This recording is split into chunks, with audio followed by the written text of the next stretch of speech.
kotem lakwana atumuna kakese echake di pikipiki na nyono chalo tono chalo kwape ageona Andrew Ojok Oulanyah airia munun kedengara no kolukwa kwap achapo joke campaign osalto zisabitiniare luda e genero ngete laseo kanu ageona isupaseta. With the NRL leaders, I think we shall cooperate with the other stakeholders to ensure that our son goes through this coming election. Engare no kuluko patelo NRM kokwap kese echamtose be epedori Ojok abrokin papakem Latwan Jacob Oulanyah kairabet Napolon. He's a very good guy, a very humble guy, somebody who is educated, and we believe that he is going to deliver what the people of Omoro constituency expect. And as a party, we are also ready that he is going to perform very well. As a party, we are willing to support him at any point, right from this drive after the end of his leadership. We were so happy because when we see his son, we see him, though he is not physically present with us because of the death that has taken him away, but Andrew can do more from where he stopped.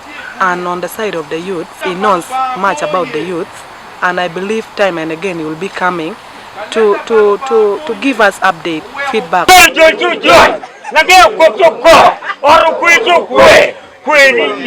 Ojok lwana pitina pendudos nyesida abu kodumare ngesho kane jasi engare no kolwe nono lwe jasi okabakan bapranga.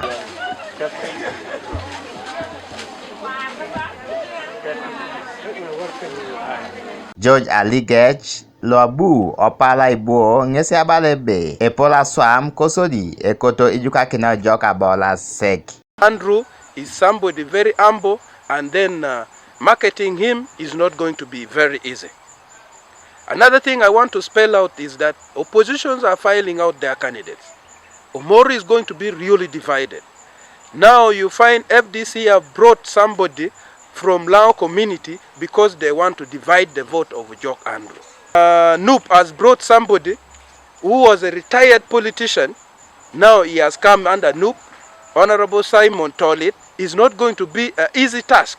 So NRM as a party must make sure that Omoro is actually on fire. Ewamiti noi Ojok ebe ejatar ngesi aisulian kanwa brokin papake kwape MP Lobuku Omoro. It has been by far my most humbling experience because the elders have come out with one voice that they've cleared the path for me.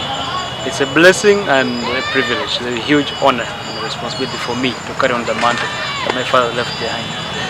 I feel really privileged. Aseo nesebe taitoloto akesra nukanya olapalo pelo ebuku Omoro nesiabu osalaka emame itweno tomam akaulo na eraban Jacob Oulanyah atwanere rasia kaisare olapo kwang kanuye mtolu esawe diope bong Dilax Emi Alomu Joseph Omagor TV East Omoro District.